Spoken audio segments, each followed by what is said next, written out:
الحمد لله رب العالمين والصلاة على رسول الكريم أما بعد قال الله عز وجل وذكر فإن الذكرى تنفع المؤمنين.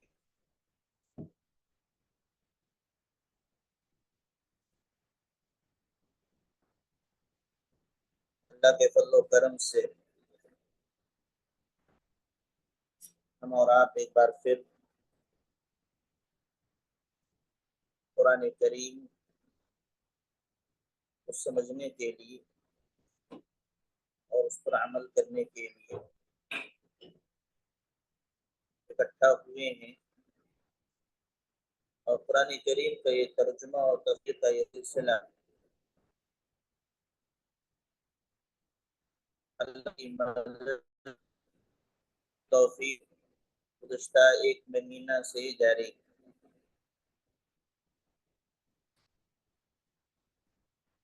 ابتدا ہم لوگوں نے یہ طے کیا ہے قرآن کریم کی جو چھوٹی چھوٹی صورتیں ہیں ان میں سے 10 صورتوں کو ہم پڑھیں گے، سمجھیں گے اور عمل کرنے کی کوشش کریں گے، جیسا کہ صحابہ کرام رضی اللہ تعالی عنہم اجمعین کا معمول تھا کہ وہ نبی کریم صلی اللہ علیہ وسلم سے 2 4 آیتیں سیکھتے تھے، سیکھ کر کے اس کو سمجھتے تھے، اس پر عمل کرتے تھے، اور پھر دوبارہ آتے تھے کہ نیا سبق، کچھ نئی صورتیں یا کچھ نئی آیتیں دی جائیں تاکہ ہم انہیں سمجھیں. الحمدللہ اسی ترتیب پر ہم لوگوں نے بھی شروع کیا، اور آج یہ 5واں درس ہے. اس کے اندر ہم اور آپ ایک سورۃ المسد یا سورۃ تبت بھی لوگوں نے کہا ہے، سورۃ اللہب بھی کہا ہے، اس سورت کو سمجھنے کی کوشش کریں گے، اس کو پڑھنے کی کوشش کریں گے، اس کو ترجمہ اور اس کے ٹرانسلیشن کی کرنے کی کوشش کریں گے، اور اس سے جو ہمیں نصیحت ملتی ہے یا پیغام ملتا ہے ہم وہ پیغام بھی حاصل کر کے اپنی زندگی میں لانے کی کوشش کریں گے. پہلی چیز، جیسا کہ اس سے پہلے کا معمول تھا، کہ اس سورت کی تلاوت ہمیں اور آپ کو کرنی چاہیے. کیسے کرنا ہے وہ سیکھنے کی کوشش کرنا چاہیے. لہذا میں تلاوت کرتا ہوں اور آپ لوگ بھی اپنے آپ میں ریپیٹ کرنے کی کوشش کریں. اعوذ باللہ من الشیطان الرجیم، بسم اللہ الرحمن الرحیم. تبت یدا ابی لہب وتب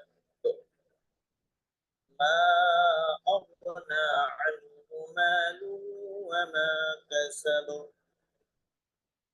سيصلى نارا ذات لهب وامرأته حمالة الحطب في جيدها حبل من مسد.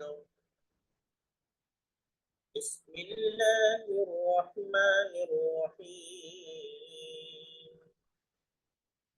تبت يدا أبي لهب وتب ما أغنى عنه ماله وما كسب سيصلى نارا ذات لهب وامرأته حمالة الحطب في جيدها حبل من مسد. قرآن کریم کو تجوید کے ساتھ پڑھنا، حروف کی صحیح ادائیگی کرنا، یہ ہم پر اور آپ پر لازم ہے، ضروری. تھوڑا تھوڑا ہمیں اس جانب توجہ دینے کی ضرورت ہے، اور مشق کرنے کی، ریہرسل کرنے کی ضرورت ہے تاکہ ہماری زبان پر قرآن کریم کی یہ آیات تجوید کے ساتھ جاری ہو سکیں۔ آئیے ہم دیکھتے ہیں کہ سورت کا نام کیا ہے۔ اس سورت کا دو نام ہمیں ملتا ہے، ایک وہ سورت اللہب اس کو کہتے ہیں جو پہلی تیسری آیات میں اس لفظ کا ذکر ہے، اور دوسرا سورت المسد جو کہ آخری آیت میں اس کا ذکر ہے۔ گویا کہ سورت کا دو نام ہوا، ایک سورت اللہب اور دوسرا سورت المسد۔ اس سورت کی شان نزول کیا ہے، یعنی یہ سورت کب نازل ہوئی، کس موقع پہ نازل ہوئی، اس کی نزول کا پس منظر کیا ہے، بیک گراؤنڈ کیا ہے۔ چنانچہ نبی کریم صلی اللہ علیہ وسلم کی سیرت طیبہ، آپ کی حیات زندگی کو ہم پڑھیں گے، اس میں ملتا ہے کہ اللہ رب العالمین نے آپ کو حکم دیا کہ آپ علی الاعلان لوگوں میں توحید کی دعوت دیں، عام کریں۔ جب نبی کریم صلی اللہ علیہ وسلم کو نبی بنایا گیا تو تقریباً 3 سال تک نبی کریم صلی اللہ علیہ وسلم نے چھپ چھپ کر کے خاموشی کے ساتھ توحید کی دعوت لوگوں کو دیتے رہے، لیکن 3 سالوں کے بعد اللہ کا حکم آتا ہے کہ علی الاعلان دعوت دیں، قم فانذر۔ اللہ رب العالمین نے فرمایا یا ایھا المدثر قم فانذر، اے چادر اوڑھنے والے تم کھڑے ہو جائیے، فانذر لوگوں کو ڈرائیے۔ نبی کریم صلی اللہ علیہ وسلم کی ذمہ داری اب یہ ہو گئی کہ اب لوگوں کے درمیان علی الاعلان توحید کی دعوت دیں۔ چنانچہ اس کے لیے نبی کریم صلی اللہ علیہ وسلم نے کوہ صفا پہاڑی کا انتخاب کیا، اور جن لوگوں نے حج کیا ہے، عمرہ کیا، انہیں معلوم ہے کہ خانہ کعبہ کے قریب ہی ایک پہاڑی صفا نامی پہاڑی ہے۔ نبی کریم صلی اللہ علیہ وسلم اس پہاڑی پہ چڑھ جاتے ہیں اور پھر وہاں سے ایک آواز لگاتے ہیں، یا صباحا یا صباحا۔ یہ ایسی آواز تھی جو اہل مکہ کے ہاں معروف تھا۔ یہ اس طریقے کی پکار اس وقت پکاری جاتی تھی کہ جب کوئی بڑا اہم معاملہ ہو، خطرناک معاملہ پیش آنے والا ہو، ایمرجنسی کے وقت اس طرح کی آواز لگائی جاتی تھی۔ چنانچہ تمام قبائل دوڑ پڑے، کوئی خاص معاملہ ہے اسی لیے آواز دی جا رہی ہے، اور جو نہ پہنچ سکے انہوں نے اپنے آدمیوں کو بھیج دیا، اپنے غلاموں کو بھیج دیا کہ جا کے دیکھیے وہاں کیا معاملہ پیش آ گیا ہے۔ چنانچہ جب سب لوگ اکٹھا ہو جاتے ہیں تو نبی کریم صلی اللہ علیہ وسلم فرماتے ہیں کہ اے لوگوں، اگر میں یہ کہوں کہ اس پہاڑی کے پیچھے گھڑ سواروں کی ایک فوج تیار ہے اور وہ کبھی بھی آپ لوگوں پر حملہ کرنے والی ہے، تو کیا آپ لوگ مان لیں گے؟ نبی کریم صلی اللہ علیہ وسلم پہاڑی پر ہیں، اہل مکہ ایک طرف ہیں، اور اللہ کے نبی صلی اللہ علیہ وسلم فرماتے ہیں کہ میں یہ کہوں کہ اس پہاڑی کے پیچھے وہ سواروں کا ایک فوج ہے جو کبھی بھی تم پر حملہ کر سکتی ہے، تو کیا تم لوگ مان لو گے؟ تو ان لوگوں نے ایک ہی آواز میں تمام لوگوں نے یہ بات کہی کہ ہاں ہم مان لیں گے۔ کیوں؟ اس وجہ سے کہ آج تک ہم نے آپ کو جھوٹ بولتے ہوئے نہیں دیکھا ہے، لہذا اگر آج آپ یہ کہہ دیں اس پہاڑی کے پیچھے ایک فوج ہے جو ہم پر حملہ کرنے والی ہے تو ہم لوگ مان لیں گے۔ پیارے نبی صلی اللہ علیہ وسلم نے جب ان سے ان تمام باتوں کو کہلوا لیا تب آپ نے اپنی دعوت کو رکھا اور کہا اے لوگوں، ایک اللہ کی عبادت کرو، ورنہ میں ایک بڑے دن کے عذاب سے تم کو ڈرا رہا ہوں۔ ایک اکیلے اللہ کی عبادت کرو، اس کے ساتھ کسی کو شریک مت کرو، ورنہ ایک بڑے دن کے عذاب سے میں ڈرا رہا ہوں۔ چنانچہ اتنا سننا تھا تو تمام لوگ تو خاموش تھے، لیکن آپ کے خاندان کا آپ کے قریبی شخص آپ کا چچا ابو لہب جس کا نام آپ نے سنا ہوگا جو آپ کا سگا چچا تھا اس نے کہا الہذا جمعتنا یا محمد تبا لک یا محمد اے محمد تم ہلاک ہو جاؤ برباد ہو جاؤ کیا اسی کے لیے تم نے ہمیں جمع کیا تھا اکٹھا کیا تھا یعنی یہ بلانے اس بتانے کے لیے کہ اکیلے اللہ کی عبادت کرو اس کے لیے تمام لوگوں کو اکٹھا کر لیا تب لک یا محمد تم ہلاک ہو جاؤ اور محمد تمہارے لیے ہلاکت ہو بربادی ہو چنانچہ اس کے بعد تمام لوگ چلے جاتے ہیں نبی کریم صلی اللہ علیہ وسلم کی شان میں پہلی گستاخی تھی کسی نے آپ کو پہلی مرتبہ بددعائیں دی تھی ورنہ اس سے پہلے تمام کے تمام لوگ آپ کو صادق مانتے تھے سچا مانتے تھے جیسا کہ انہوں نے جواب دیا تھا کہ جو ہے ہم نے آج تک آپ سے جھوٹ کا تجربہ نہیں کیا ہمیشہ آپ کو سچ بولتے ہوئے دیکھا ہے چنانچہ اسی کے بعد اللہ رب العالمین نے یہ سورت نازل فرما دی سورت اللہب جس کا تذکرہ جس کو ہم اور آپ پڑھنے جا رہے ہیں چنانچہ یہ واقعہ ہمیں اپنے ذہن میں رکھنا چاہیے کہ اس سورت کے شان نزول کے طور پر یہ کب نازل ہوئی اس کے نزول کا بیک گراؤنڈ پس منظر کیا ہے تو یہ وہی واقعہ ہے نبی کریم صلی اللہ علیہ وسلم نے لوگوں کو بلا کر کے توحید کی دعوت دی تھی تو اس موقع پہ چچا نے ابو لہب نے آپ کو بددعا دی تب لک یا محمد اے محمد تم ہلاک ہو جاؤ برباد ہو جاؤ تو اللہ رب العالمین نے اپنے نبی کی جانب سے دفاع کیا اور یہ پوری صورت نازل فرما دی یہ ہے شان نزول نبی کریم صلی اللہ علیہ وسلم کا یہ چچا ابو لہب جس نے کہا تھا تب لک یا محمد اے محمد تمہاری ہلاکت ہو تم برباد ہو جاؤ کہ نبی کریم صلی اللہ علیہ وسلم کے چچا تھے سگے چچا تھے یہ اور بات ہے نبی کریم صلی اللہ علیہ وسلم کے والد محترم کی والدہ دوسری تھی اور ابو لہب کی والدہ دوسری تھی لیکن یہ سگا چچا تھا اس نے اس طرح کی بات کی تھی اور اپنے قوم قدار تھا اس کی حیثیت تھی مقام و مرتبہ تھا اور پھر کیا نبی صلی اللہ علیہ وسلم کے ساتھ پوری زندگی جب تک وہ زندہ رہا نبی کریم صلی اللہ علیہ وسلم کی دعوت میں رکاوٹ بنتا رہا وہ جہاں موقع ملا وہاں رکاوٹ پیدا کرنے کی کوشش کی ساتھ آپ کے گھوڑا بننے میں آپ کے کو روکنے اس کی بیوی ابو لہب کی بیوی ام جمیل جس کا نام تھا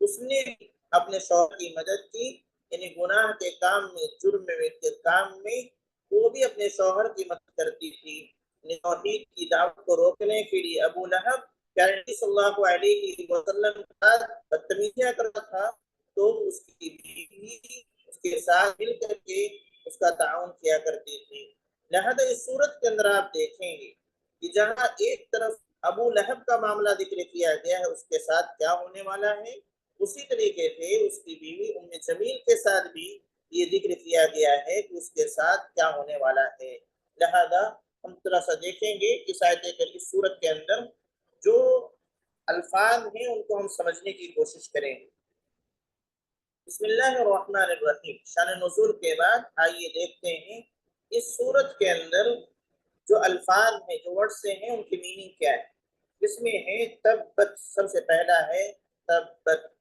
تبت کا معنی ہوتا ہے ہلاک ہونا تبت کا معنی ہوتا ہے ہلاک ہونا یدا یدن کے معنی ہوتا ہے ہاتھ یدن کے معنی ہاتھ جب دو ہاتھ ہوتے ہیں تو اس کو یدا تسنیہ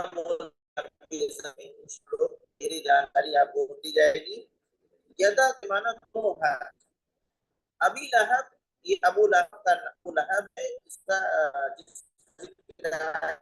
نبی صلی اللہ علیہ وسلم کا یہ اس کا نام تھا عبد العزا اس کا نام تھا اور ابو لہب کنیت تھی عرب کے اندر یہ معمول ہے کہ ایک نام ہوتا ہے اور ایک کنیت ہوتی ہے کنیت کس کو کہتے ہیں کنیت کبھی انسان اپنی نسبت اپنے والدین کی طرف کرتا ہے اور کبھی اپنی نسبت اپنے بچوں کی طرف کرتا ہے کبھی کوئی خاص خوبی کسی کے اندر ہوتی ہے خصوصیت ہوتی ہے اس کی جانب نسبت کر کے کنیت پیدا کر لیتا ہے.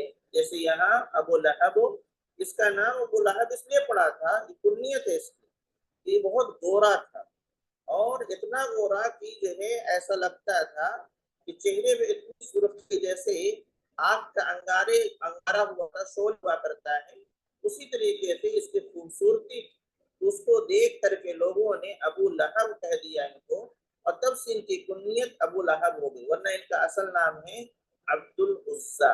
عبد العزا. پھر ہے تبا.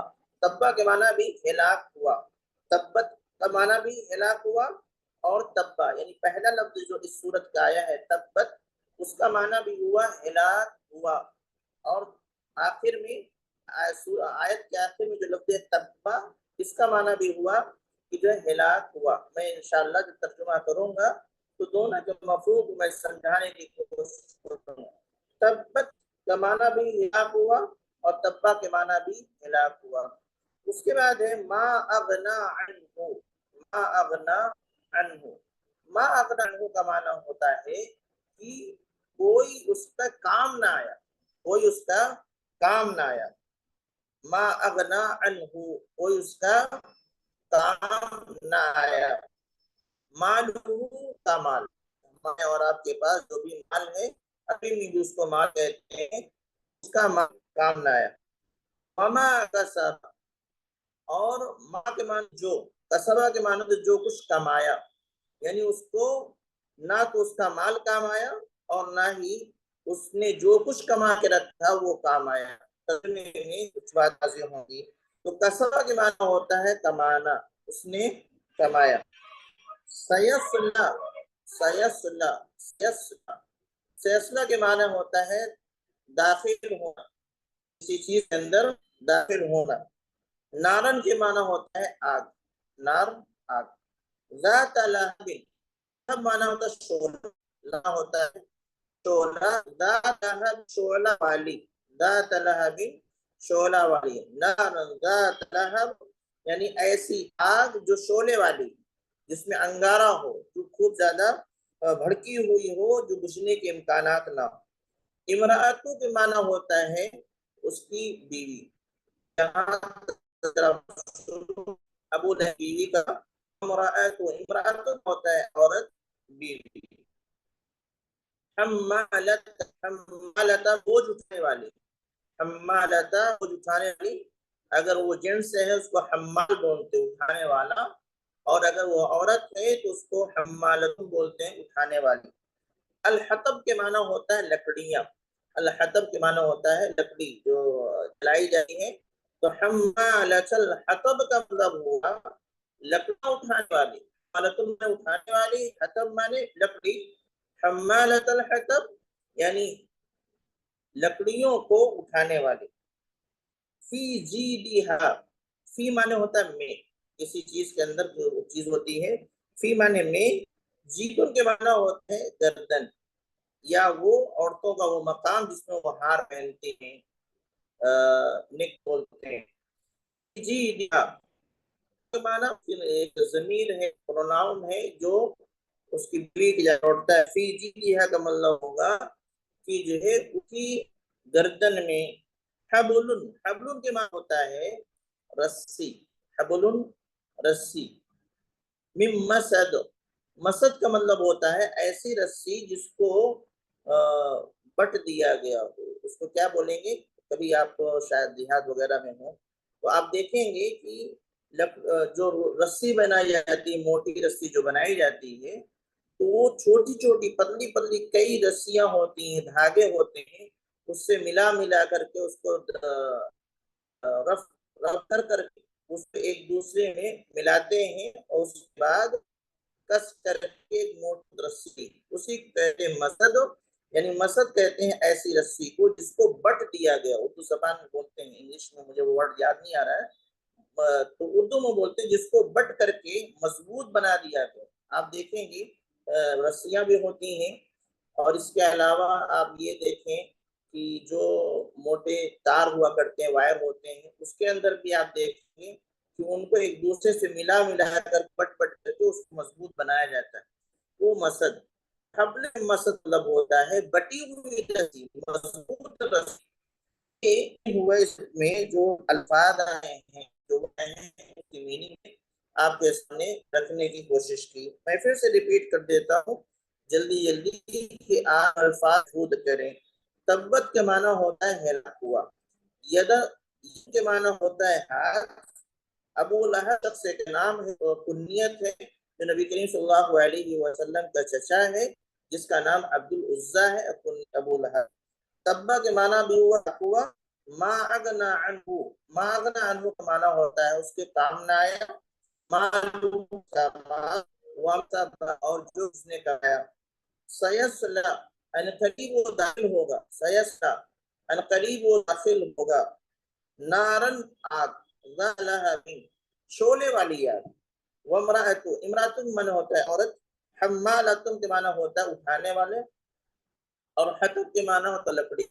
حمالۃ الحطب کا معنی ہوا لکڑیوں کو اٹھانے والی، فی جیدہا اس کے گردن میں، اس کے نک میں۔ حبل من مسد بٹی ہوئی رسی، بٹی ہوئی رسی، یہ ہے اس سورت کے اندر آئے ہوئے الفاظ کی میننگ۔ آئیے دیکھتے ہیں اس کا ترجمہ کیا ہوتا ہے۔ ترجمہ ہے تبت یدا ابی لہب، ابو لہب کے دونوں ہاتھ ہلاک ہوں۔ تبت یدا ابی لہب، ابو لہب کے دونوں ہاتھ ہلاک ہوں، وتبا اور ہلاک ہو گیا، اور ہلاک ہو گیا۔ پہلے میں بد دعا ہے، تبت یدا ابی لہب، ابو لہب کے دونوں ہاتھ ہلاک ہوں، برباد ہوں، یہ بد دعا ہے۔ اور اس کے بعد وتبا، اس کا مطلب وہ ہلاک ہو بھی، پہلے بد دعا دوسرے بھی خبر دے ہلاک ہو گئے۔ اللہ رب العالمین نے فرمایا تبت یدا ابی لہب، اس نے بد دعا کیا کی تھی کہ محمد ہلاک ہو جائیں، تو اللہ رب العالمین نے جواب دیا تبت یدا ابی لہب، ابو لہب کے دونوں ہاتھ ہلاک ہوں، وتبا اور وہ ہلاک ہو گیا۔ ما اغنا عنہ مالہ وما کسب، ما اغنا عنہ کا معنی میں نے ذکر کیا تھا، اس کے کام نہ آیا۔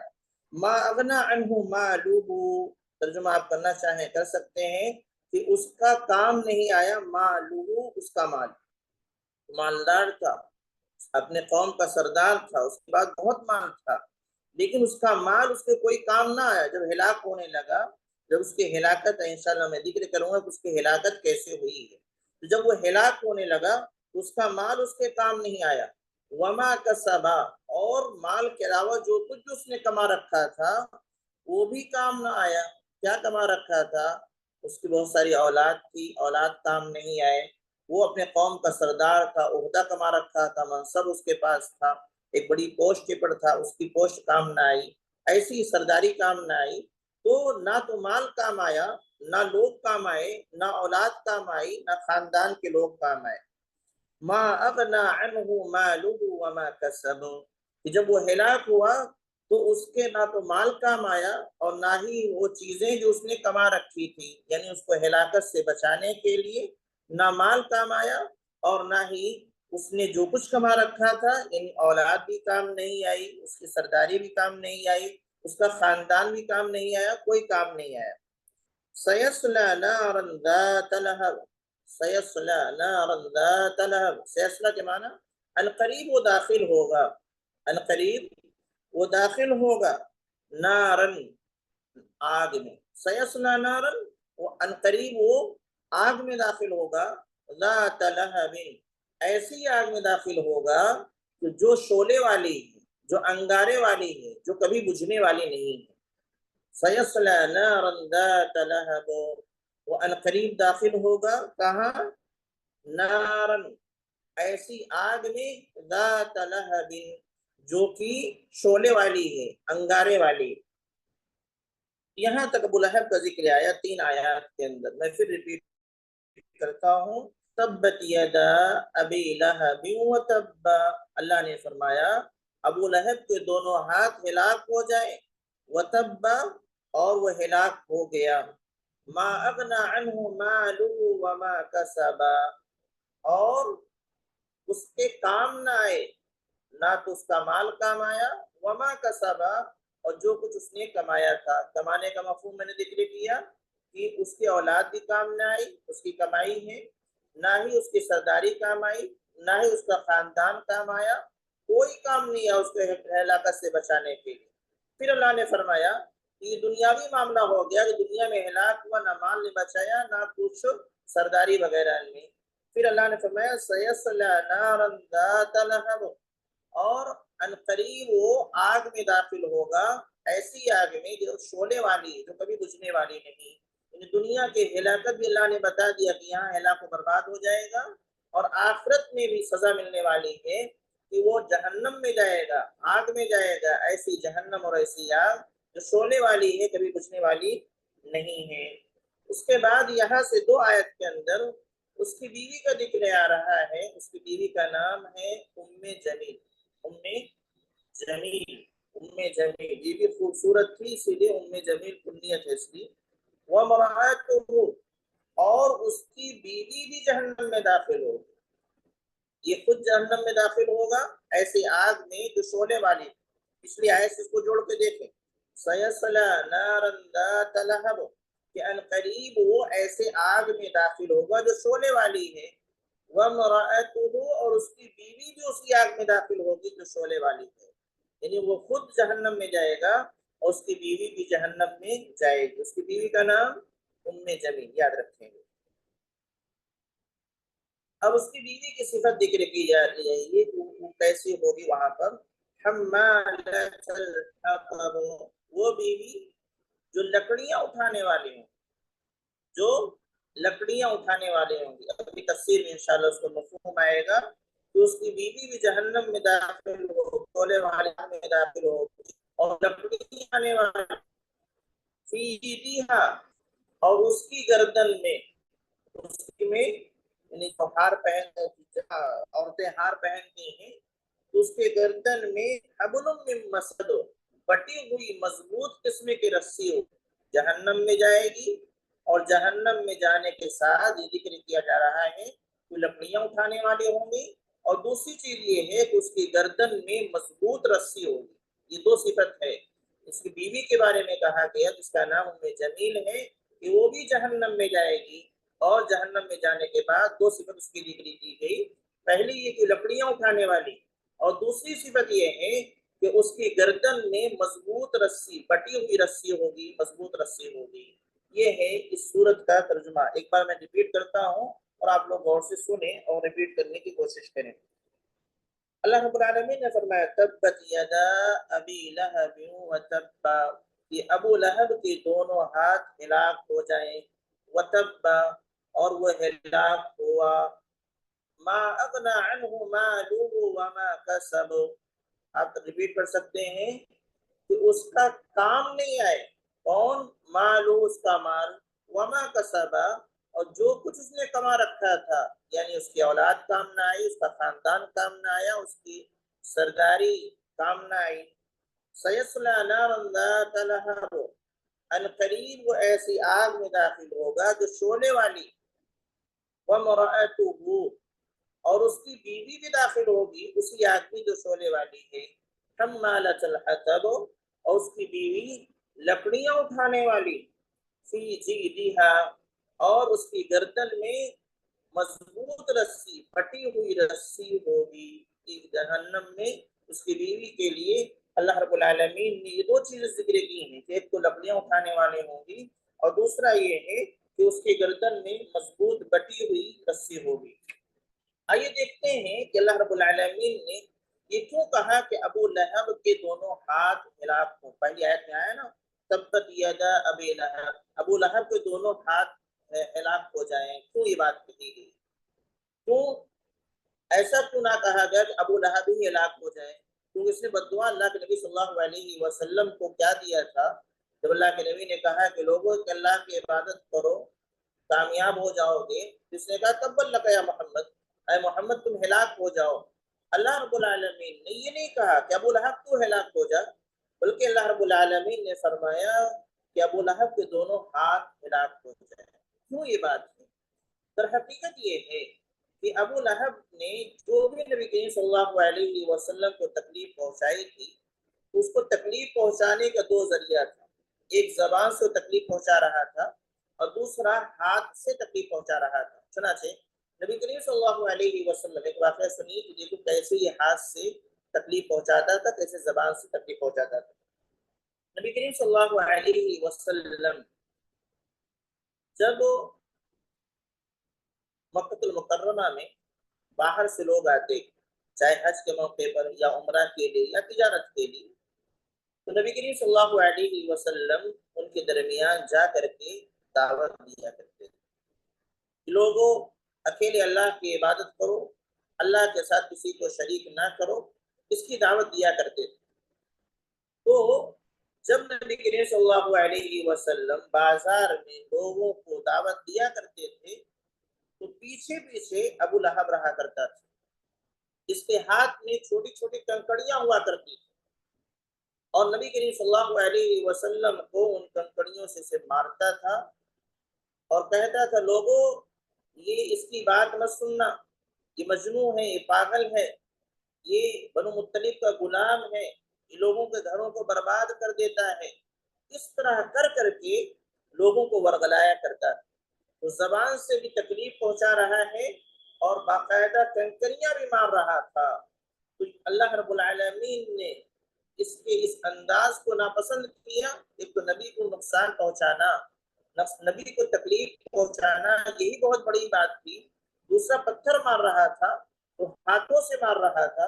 اللہ رب العالمین نے اس آیت کریمہ میں خصوصی طور پر اس کا ہاتھ کا ذکر کیا ہے کہ اس کے دونوں ہاتھ ہلاک ہو جائے، برباد ہو جائے، کیونکہ ان ہاتھوں سے اس نے نبی کریم صلی اللہ علیہ وسلم کو نقصان پہنچایا تھا۔ اور پھر وقت اور یہ ہلاک ہو جائے، تو جب انسان کا ہاتھ ہلاک ہو جائے، برباد ہو جائے، تو اس کی ہلاکت پھر عام ہوگی، اس کا پورا جسم بھی ہلاک ہو جائے گا، برباد ہو جائے گا۔ اس لیے چونکہ نبی کو اس نے ان ہاتھوں سے تکلیف پہنچائی تھی، اللہ رب العالمین نے خصوصی طور پر ان ہاتھوں کا ذکر کیا اور پھر اس کی ہلاکت کا بھی ذکر کیا کہ یہ مکمل طور سے ہلاک ہونے والا ہے۔ یعنی اگر آپ سے پوچھا جائے کہ اس آیت کریمہ میں کیوں یہ بات کہی گئی کہ ابو لہب کے دونوں ہاتھ ہلاک ہو جائیں، برباد ہو جائیں، یہ کیوں نہیں کہا گیا کہ ابو لہب ہلاک ہو جائے؟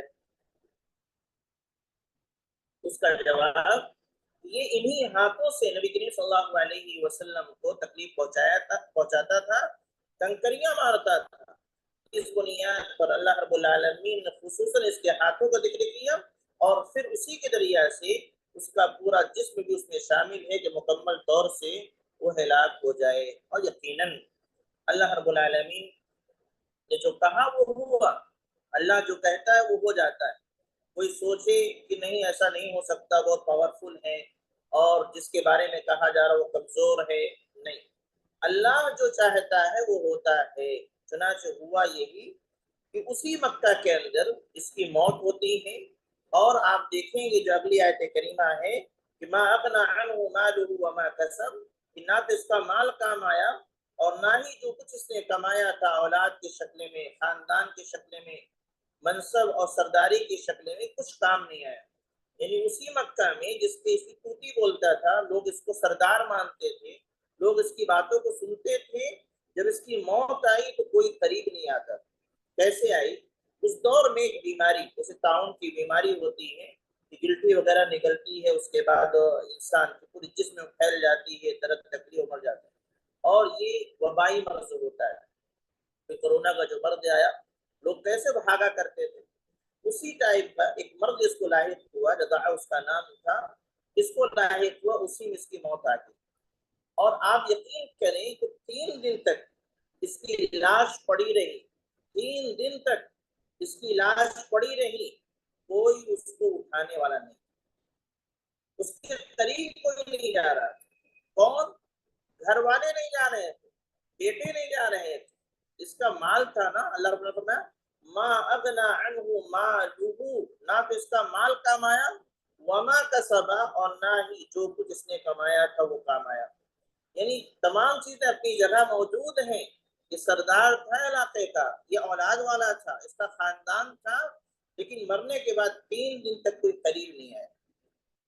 جب باڈی گلنے لگی, سڑنے لگی, اور ان لوگوں کو لگا کہ لوگ کیا کہیں گے, تو اس آر کی وجہ سے کہ لوگ کیا کہیں گے, اس کے بچوں نے کیا کیا کہ گھر کے تھوڑے فاصلے پر ایک گڑھا کھودا, اور گڑھا کھودنے کے بعد بانس وغیرہ لے کر کے اس کی باڈی کو بانس سے ڈھکتے ہوئے اس گڑھے میں لے جا کے ڈال دیا. یعنی کوئی ہاتھ نہیں لگایا. وبائی مرض تھا. اللہ رب العالمین کو جب عذاب آتا ہے تو اللہ کے عذاب سے کوئی بچ نہیں سکتا. اللہ نے کہہ دیا تھا کہ ہلاک ہوگا تو نہ اس کا مال کام آئے گا, اور نہ ہی جو کچھ اس نے کمایا ہے یعنی اولاد, خاندان, سرداری, کچھ کم نہیں آئے گی. چنانچہ بالکل وہی ہوا کہ مرا تو کوئی قریب نہیں آ رہا تھا. آخر میں جب باڈی سڑنے لگی اور یہ لگا کہ لوگ کیا کہیں گے, تو دور ایک گڑھا کھود کر کے بانس سے ڈھکیل کر کے اس کی باڈی کو گڑھے میں ڈال کر کے ڈھک دیا گیا. یہ انجام اس کا دنیا میں تھا, اور اللہ نے جو کہا تھا وہ سچ ہوا کہ یہ ہلاک ہوگا, کوئی کام آنے والا نہیں ہوگا. ایسے ہی یہ دنیاوی انجام تھا. سیصلی نارا ذات لہب. پھر آخرت میں بھی اس کا انجام ہونے والا ہے کہ دنیا میں سزا مل گئی تو ایسا نہیں کہ آخرت میں نہیں ملے گی. اس کو آخرت میں بھی سزا ملے گی کہ جہنم میں جائے گا. اب یہاں ایک چیز ہم دیکھیں کہ جو آگ کا ذکر آیا ہے, تو آگ کا ذکر کہ ایسی آگ ہوگی جو شعلے والی ہوگی, جو شعلے والی ہوگی, انگارے والی ہوگی. اللہ رب العالمین نے اس آگ کی کچھ دوسری صفت بھی ذکر کیا کر سکتا تھا, جیسے اللہ العالمین قرآن کریم میں اور دوسری مواقع پر دوسری صفات ذکر کی ہے. آپ سورہ حمزہ پڑھ لیں گے, اس میں ذکر ہے. ایسے ہی سورہ بلد پڑھ لیں, اس میں بھی ذکر ہے, فی نار موصدہ وغیرہ. تو اس آگ کی اور بھی صفات ہو سکتی ہے, لیکن اس صورت میں اس آگ کی جو صفت ذکر کی گئی ہے ذات لہب, شعلے والی آگ ذکر کی گئی. یہاں کیوں ہے؟ مفسرین نے اس کے بارے میں کہا چونکہ ابو لہب کا یہ خوبصورتی کا بڑا جلوہ تھا, بہت خوبصورت ہے وہ, اس کے چہرے پر ہمیشہ سرخی رہتی ہے خوبصورتی کی وجہ سے, اسی لیے اس کو ابو لہب نام دیا گیا تھا. تو اس کی وجہ سے اس کو عزت ملی تھی. اللہ رب العالمین یہ دکھلا رہا ہے کہ آخرت میں دنیا میں جس لفظ کے ذریعے سے اس کو عزت ملی تھی, آخرت میں اسی لفظ کے ذریعے سے اللہ رب العالمین اس کو ذلیل کرے گا. لہب کے ذریعے سے دنیا کے اندر ابو لہب بہت خوبصورت کے معنی میں لوگوں نے لیا کہ اتنا خوبصورت تھا کہ چہرے پہ اتنی سرخی کی گویا کی آگ کا انگارہ ہے, اس ٹائپ کا لوگوں نے خوبصورتی میں ابو لہب اس کو کہا تھا. تو یہ عزت کی بات ہوئی تھی. آخرت میں اللہ رب العالمین اسی لفظ لہب کے ذریعے سے دکھائے گا کہ اس کی رسوائی, ذلت. یہ ابو لہب کہاں جل رہا ہے؟ ابو لہب ایک ایسی آگ میں جل رہا ہے جو شعلے والی. اللہ رب العالمین عزت بھی دینا جانتا ہے, اللہ رب العالمین ذلیل کرنا بھی جانتا ہے. اس کے بعد آتے ہیں وَامْرَأَتُهُ حَمَّالَةَ الْحَطَبِ, اس کی بیوی جہنم میں جائے گی. اللہ رب العالمین نے اس کی بیوی کی جو صفت ذکر کی گئی حمالۃ الحطب, حمالۃ الحطب, وہ لکڑیاں اٹھانے والے ہوں. کیا مطلب ہے لکڑیاں اٹھانے والے؟ یعنی آگ جہنم میں لکڑیاں اٹھائیں گی, اس کا مطلب کیا ہے؟ مفسرین نے اس کے مفہوم میں 3 معنی ذکر کیے ہیں. حمالۃ الحطب کا 3 معنی مفسرین نے ذکر کیے. پہلا یہ ہے کہ جہنم کے اندر یہ اپنے شوہر کو یعنی ابو لہب کو, اس کی بیوی ام جمیل, یہ اس کے عذاب میں اضافہ کرے گی, لکڑیاں لا لا کر کے ڈالتی رہے. کیوں؟ اس لیے کہ دنیا میں اس کے کفر میں اضافہ کر رہی تھی, بڑھا رہی تھی, غلط کاموں میں اس کا ساتھ دے رہی تھی. تو آخرت میں جہنم کے اندر بھی سزا میں اس کا ساتھ ہو جائے تو ایک ذمہ داری اس کو دی جائے گی کہ جس آگ میں ابو لہب جل رہا ہے اس آگ کو بھڑکاتی رہو، لکڑیاں لا لا کے ڈالتی رہو. یہ ایک مفہوم ہے حمالۃ الحطب کا، لکڑیاں ڈالنے والی، اٹھانے والی، کہ جہنم میں یہ اپنے شوہر کی آگ کو بجھنے نہیں دے گی. حالانکہ اللہ رب العالمین اس کو جلا رکھا ہے، لیکن جب وہ اپنا کوئی قریبی آگ میں گھی ڈال دے، یعنی ہمیں نقصان پہنچانے کے لیے اپنا کوئی قریبی ہی آ جائے، زیادہ تکلیف ہوتی ہے. دنیا میں یہ کفر میں اس کا ساتھ دیتی تھی، جس کو بڑا مزہ آتا تھا کہ میری بیوی غلط کام میں میرا ساتھ دیتی تو بڑی خوشی ہوتی. جہنم میں اللہ رب العالمین اس کو مزید تکلیف پہنچانے کے لیے کسی کی بیوی کو لگا دے گا کہ وہ اس کی آگ کو بجھنے نہ دے، لکڑیاں لا لا کر کے ڈالتے رہے. حمالۃ الحطب، لکڑیاں اٹھانے والی، لکڑیاں اٹھا اٹھا کر کے لا کے ڈالتی رہے گی، تاکہ ابو لہب کو مزید تکلیف ہو جائے کہ جو ہے بتاؤ یہ بیوی ہماری ہو کر کے یہی ہم کو تکلیف پہنچا رہی ہے. تو یہ حمالۃ الحطب کا ایک مفہوم ہے. دوسرا مفہوم ہے کہ نبی کریم صلی اللہ علیہ وسلم کے راستے میں یہ کانٹے بچھایا کرتی. اس راستے سے نبی کریم صلی اللہ علیہ وسلم کا گزر ہوتا تھا، رات میں یہ آ کر کے کانٹے وغیرہ لا کے بچھا دیا کرتی تھی. تو حمالۃ الحطب سے مراد یہ ہے کہ نبی کے راستے میں کانٹے بچھانے والی، لکڑیاں اٹھانے والی. کانٹا آپ جانتے ہیں لکڑی ہی ہوتا ہے، چھوٹا حصہ لکڑی کا چھوٹا حصہ ہوتا ہے لیکن ہے لکڑی. تو حمالۃ الحطب، لکڑیاں لا کر کے نبی کے راستے میں بچھانے والی، یعنی کانٹے بچھانے والی. یہ دو مفہوم ہو. ایک تو حمالۃ الحطب مفہوم ہوگا کہ جہنم میں لکڑیاں اٹھا کر اپنے شوہر کے لیے آپ کو تیز کرنے والی ہو. دوسرا یہ ہے کہ نبی کریم صلی اللہ علیہ وسلم کے لیے دنیا میں راستے میں یہ کانٹا بچھایا کرتی تھی تاکہ نبی کو تکلیف ہو، اور مزید یہ گندگیاں نبی کریم صلی اللہ علیہ وسلم کے گھروں میں ڈال دیا کرتی، لانا کرتی. ایک دوسرا مفہوم حمالۃ الحطب کا ہوا کانٹے بچھانے والی نبی کے راہ میں. ایک تیسرا مفہوم مفسرین نے ذکر کیا ہے چغلی کرنے والی. چغلی کرنے والی کیا کرتی تھی یہ کہ نبی کریم صلی اللہ علیہ وسلم کے متعلق معلومات لے کر کے کفار مکہ کو پہنچایا کرتی، یعنی یہاں کی بات وہاں پہنچانے والی، آگ لگانے والی. ایک ایسی آگ ہے لوگوں کے تعلقات کو خراب کرنے کے لیے آگ لگایا جاتا ہے. آپ دیکھیں سماج میں اگر کوئی ایسا بندہ آپ کے نگاہ میں ہے جو یہاں کی بات وہاں پہنچاتا ہے، وہاں کی بات یہاں پہنچاتا ہے، اس کی وجہ سے بظاہر وہ کچھ لاتا لے جاتا نہیں، لیکن کام وہی کرتا ہے جو لکڑیوں کے ذریعہ سے آگ کو بھڑکانے کا کام. یہاں باتوں کے ذریعہ سے رشتوں میں نفرت کی آگ کو بڑھانا. چغلی کرنے والا کیا کرتا ہے کہ اس کی بات اس کو پہنچا کر کے، اس کی بات اس کو پہنچا کر کے نفرت کی آگ کو بڑھاتا ہے. تو یہاں حمالۃ الحطب سے مراد تیسرا مفہوم ذکر کیا مفسرین نے کہ چغلی کیا کرتی نبی صلی اللہ علیہ وسلم سے متعلق جانکاری لے کر کے دوسروں تک پہنچاتی تاکہ لوگوں میں نفرت بڑھے، نفرت کی آگ لگے. تو حمالۃ الحطب اس کو کہا گیا. تو گویا کہ حمالۃ الحطب کا تین مفہوم ذکر کیا گیا. ایک مفہوم یہ ہے کہ لکڑی اٹھانے والی، یعنی جہنم میں اپنے شوہر کو جلانے کے لیے آگ کو لکڑیاں لا لا کر کے تیز کرے گی تاکہ اس کا شوہر جلتا رہے، اس کا تعلق آخرت سے.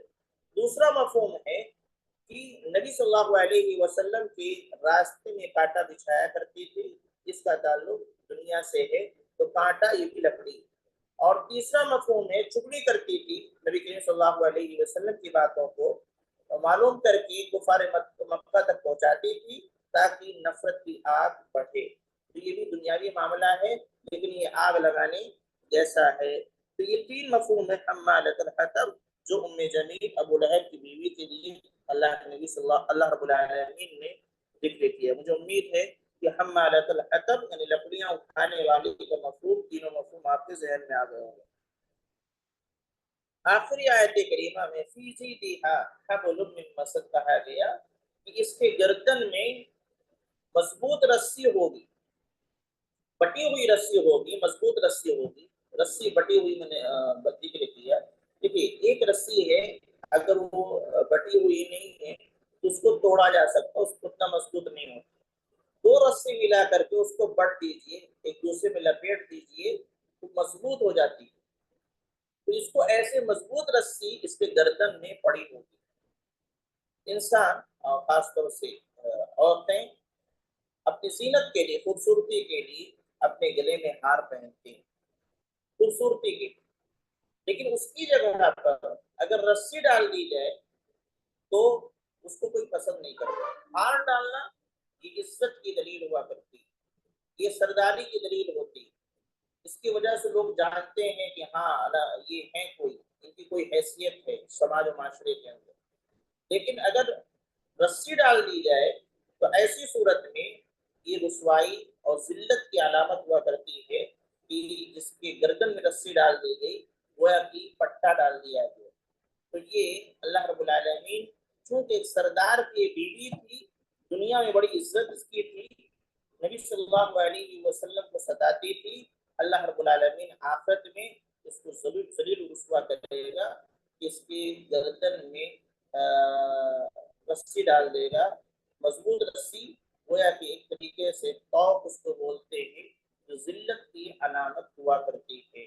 تو یہ مفہوم ہوا، تفسیر ہوئی اس کی جو چند چیزیں ہمارے سامنے آئی کہ تبت یدا، دونوں ہاتھ کا ذکر کیوں کیا گیا کہ ابو لہب کے دونوں ہاتھ ہلاک و برباد ہوں.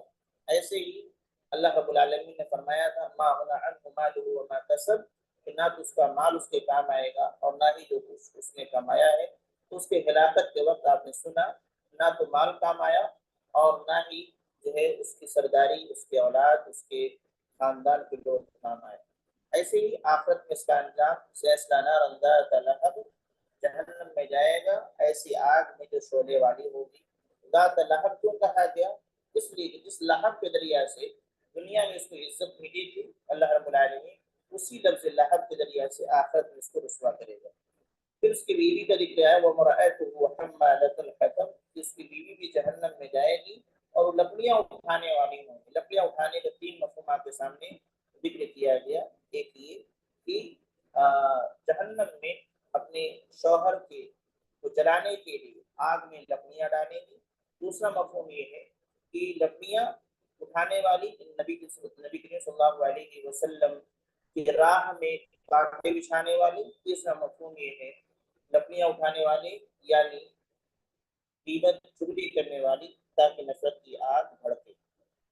اور پھر فی جیدہا حبل من مسد، کہ اس کے گردن میں قیامت کے دن جہنم میں رسی ڈالی ہوگی، یعنی ذلت و رسوائی کا سبب ہوگا. آئیے ہم سمجھتے ہیں کہ اس صورت کا پیغام کیا ہے، اس صورت کا عمومی پیغام کیا ہو سکتا ہے. اس میں سب سے پہلی چیز یہ ہے کہ جو کوئی بھی دعوت کا کام کرے گا، لوگوں کی اصلاح کی بات کرے گا، اس کے مخالفین ضرور ہوں گے. اور وہ مخالفین کوئی غیر نہیں بلکہ جو سب سے پہلا مخالف ہوگا عموماً آپ کے گھر، آپ کے خاندان کا ہوگا. اس صورت کی جو شان نزول ہے، نبی کریم صلی اللہ علیہ وسلم نے جب لوگوں کو بلایا، توحید کی دعوت دی، تو اس سے پہلے تو سارے لوگ کہا کرتے تھے کہ امین ہیں، صادق ہیں. نبی کریم صلی اللہ علیہ وسلم نے پوچھا کہ اگر میں یہ کہوں کہ اس پہاڑ کے پیچھے ایک لشکر ہے جو تم پر حملہ کرنے والا ہے تو کیا تم سچ مانو؟ کہا ہاں. سب لوگوں نے کہا ہاں سچ مانے، کیونکہ آج تک ہم نے آپ سے جھوٹ کا کوئی تجربہ ہی نہیں کیا. آپ ہمیشہ سچ بولیں، لیکن جیسے ہی آپ نے دعوت دیا کہ ایک اللہ کی عبادت کیجیے، اس کے ساتھ کسی کو شریک مت کیجیے، تو فوراً مخالفت کی ایک آواز بلند. اس دعوت سے پہلے کوئی مخالف نہیں تھا اور جیسے ہی دعوت دی فوراً ایک مخالف پیدا ہو. تو دعوت آپ دیں گے تو مخالفت ہوگی. اس ڈر سے دعوت دینا بند نہیں کر دینا چاہیے کہ لوگ مخالفت کریں گے، نہیں، یہ تو ہونا ہی ہے. جب بھی آپ حق کی بات لے کے اٹھیں گے صحیح دعوت لوگوں تک پہنچائیں گے، لوگوں کی اصلاح کی بات کریں گے، تو مخالفت ہونی ہی ہونی ہے۔ یہ ہو ہی نہیں سکتا کہ کوئی اصلاح کا کام کرے اس کی مخالفت نہ ہو، یہ نہیں ہو سکتا۔ ہاں، ہمارا طریقہ صحیح ہونا چاہیے، سیدھے سچے انداز میں بات رکھنی چاہیے، نرمی کے ساتھ بات رکھنی ہے نا مسئلہ، اس کے باوجود نرمی کے ساتھ بات رکھنے کے باوجود مخالفین تیار ہو، نمبر ایک۔ نمبر دو، مخالفین کوئی غیر نہیں ہوگا، اپنوں میں سے ہوگا، اپنے گھر خاندان کا ہوگا۔ یہ جیسا ابو لہب آپ کا چچا تھا جو آپ کی پیدائش سے بہت خوش ہوا تھا، لیکن جب نبی کریم صلی اللہ علیہ وسلم نے توحید کی دعوت دی تو سب سے پہلے جس نے مخالفت کی ہے وہ چچا ابو لہب تھا، اور بددعا دی ہے، یہ نہیں کہا کہ ایسا مت ہو، بلکہ بددعا دی ہے۔ اور اگر میں یہ کہوں کہ آپ کی شان میں سب سے پہلے کس نے گستاخی کی ہے، اس کا نام ہوگا، اس کا جواب ہوگا ابو لہب۔ کون ہے وہ؟ آپ کا چچا، آپ کا قریبی۔ تو کبھی مخالفت سے ڈرنا نہیں چاہیے، گھبرانا نہیں چاہیے، سچ بات ہم کو کہنا ہے۔ اب لوگ مانیں گے کہ نہیں مانیں گے، ہم کو سلیقے سے اپنی بات رکھنی، مخالفت ہوگی، مخالفت سے نہیں ڈرنا۔ نبی کریم صلی اللہ علیہ وسلم کی مخالفت ہوئی اور اپنوں میں سے ہوئی، نمبر ایک۔ دوسری بات یہ معلوم یہ ہوئی کہ نبی صلی اللہ علیہ وسلم کی شان میں جس نے بھی گستاخی کی ہے، اللہ رب العالمین نے خود آپ کی جانب سے ان سے انتقام نہیں لیا، آپ کی جانب سے اللہ نے خود انتقام لیا۔ اللہ رب العالمین نے قرآن حکیم میں فرمایا اِنَّا كَفَيْنَاكَ الْمُسْتَهْزِئِينَ، اے نبی آپ کے مذاق اڑانے والوں کے لیے ہم کافی ہیں۔ تو جس نے بھی مذاق اڑایا، جس نے بھی آپ کو تکلیف پہنچائی، جس نے بھی آپ کی شان میں گستاخی کی، اللہ اپنے نبی کی جانب سے خود انتقام لیا۔ جیسے یہاں دیکھیں کہ جب اس نے کہا تب لک یا محمد، اے محمد تو برباد ہو جا، نبی کریم صلی اللہ علیہ وسلم نے ایک لفظ جواب میں کچھ نہیں کہا، کچھ بھی جواب نہیں دیا چچا، لیکن اللہ نے آیت کریمہ نازل کر کے جواب دے دیا تب لک یا محمد۔ اللہ رب العالمین نے فوراً جواب دیا تبت یدا ابی لہب، ابو لہب کے دونوں ہاتھ ہلاک ہو جائیں، وہ تب وہ ہلاک ہو گیا۔ یہ خود اللہ انتقام لیتا ہے۔ یہاں ایک بات سمجھانا ہے مجھے کہ آج بہت سارے لوگ نبی کریم صلی اللہ علیہ وسلم کی شان میں گستاخی کرتے، تو ہمارے بعض نوجوان برانگیختہ ہو جاتے ہیں، جذبات میں آ جاتے ہیں کہ وہ میرے نبی کو ایسا کہہ دیا۔ یقیناً ہمارے نبی کو کوئی کہتا ہے تو ہمیں تکلیف پہنچتی، اور تکلیف پہنچنا چاہیے، کہ نبی سے محبت کی دلیل ہے، لیکن اس تکلیف پہنچنے کا یہ مطلب نہیں ہے کہ ہم ہنگامہ کرنے لگے، ہم جذبات میں آ جائیں اور جذبات میں آ کر کے کوئی قدم بڑھا دے جو مناسب نہ ہو۔ ہم صبر کریں جیسا نبی نے یہاں صبر کیا، نبی کی شان میں گستاخی ہوئی، نبی کو بددعا دی گئی، نبی خاموش رہے، اللہ نے انتقام لے لیا۔ آج بھی نبی کی شان میں گستاخی ہوگی تو ہمیں تکلیف پہنچے گی، یہ فطری بات ہے، یہ ایمان ہے کہ اللہ کے نبی سے محبت ہے، تکلیف پہنچنا لازمی، اس کے باوجود ہمیں صبر کرنا ہے جیسے ہمارے نبی نے صبر کیا ہے۔ اور اس بندے سے جس نے بھی نبی کی شان میں گستاخی کی ہے، اللہ رب العالمین خود ہی اس سے انتقام لے لے گا۔ دو باتیں ہوں گی، پہلی بات کہ آپ دعوت کا کام کریں گے تو مخالفین ضرور پیدا ہوں گے، اور مخالف کوئی اور نہیں ہوگا، آپ کے گھر میں ہوگا۔ نمبر دو، نبی صلی اللہ علیہ وسلم کی شان میں جو بھی گستاخی کرے گا اس سے انتقام اللہ لے لے گا۔ اسی سے جوڑ کر تیسری بات یہ ہے کہ جو شخص دعوت کا کام کرتا ہے اور لوگ اس کو پریشان کرتے ہیں، اس کو تکلیف دیتے ہیں، وہ صبر کرے گا، اللہ رب العالمین اس داعی کی جانب سے، دعوت دینے والے کی جانب سے اللہ خود انتقام لے لے گا۔ جیسے نبی نے دعوت دیا، نبی نے صبر کیا، اللہ رب العالمین نے نبی کے دشمن سے خود انتقام لیا، ویسے ہی آج بھی کوئی دعوت دیتا ہے، داعی اللہ ہے، اللہ کی طرف لوگوں کو بلاتا ہے اور لوگ اس کو تکلیف دیتے ہیں، تو اللہ رب العالمین خود ان سے انتقام لے لیتا ہے۔ چوتھی بات یہ ہے کہ گناہ کے کام میں تعاون کرنا، مدد کرنا، کسی بھی قسم کی ہیلپ کرنا، اللہ رب العالمین کے یہاں وہ بھی برابر کا مجرم ہے، اور اس کو بھی وہی سزا ملنے والی ہے جس نے جرم کیا. جیسا کہ یہاں ابو لہب کی مدد اس کی بیوی ام جمیل کیا کرتی تھی، سزا کے طور پر اللہ رب العالمین نے ابو جہل کو بھی برباد کیا، ہلاک کیا، جہنم کی وعید سنائی. ویسے ہی اس کی بیوی کو جو اس کی ہیلپ کیا کرتی تھی اس کو بھی جہنم کی وعید سنائی ہے. پتہ یہ چلا کہ ہمیں برائی کے کام میں کسی کی مدد نہیں کرنا چاہیے، گناہ کے کام میں کسی کی مدد نہیں کرنا چاہیے. بہت سارے لوگ ہیں خود تو برائی نہیں کرتے، بچتے رہتے ہیں، لیکن برائی کے کام میں مدد و تعاون کر دیتے ہیں. یہ نہیں ہونا چاہیے، ورنہ اللہ رب العالمین کے یہاں ایک سزاوار ہوں گے، اللہ رب العالمین کے یہاں مجرم قرار پائیں گے اور ان کو بھی سزا دی جائے گی. پانچویں بات یہ ہے کہ اللہ کے عذاب سے کوئی ہمیں بچا نہیں سکتا.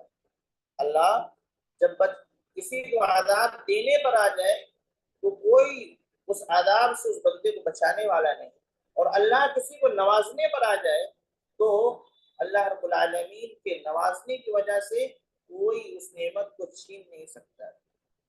یہاں پر ہم نے دیکھا کہ ابو لہب کو اللہ نے جب عذاب سے دوچار کیا تو اس کے بعد تمام چیزیں موجود تھیں، اس کا خاندان ہے، اس کی آل اولاد ہے، اور اسی طریقے سے وہ اپنے قوم کا سردار تھا، مال اس کے پاس، سب کچھ ہونے کے باوجود کوئی چیز کام آنے والی نہیں. تو اللہ رب العالمین اللہ اکبر ہے، اللہ ہر چیز پر غالب ہے. اللہ کے فیصلے سے یا اللہ رب العالمین کے فیصلہ جب اللہ رب العالمین نافذ کرتا ہے تو پھر کسی کی چلتی نہیں. اس لیے ہمیں ان کو راضی کرنے سے بہتر ہے کہ ہم اللہ کو راضی کرتے رہیں. وہاں کا فیصلہ جو ہوگا وہ آخری فیصلہ ہوگا، اسی کی تنفیذ ہونے والی ہے. تو یہ چند باتیں ہم نے سورت سے سیکھی ہیں. پہلی بات یہ ہے کہ دعوت کا کام آپ کریں گے تو اللہ رب العالمین کی دعوت کا کام جس نے بھی کیا ہے مخالفین ضرور پیدا ہوئے ہیں، اور عموماً اپنے قریبی لوگ مخالف ہوئے.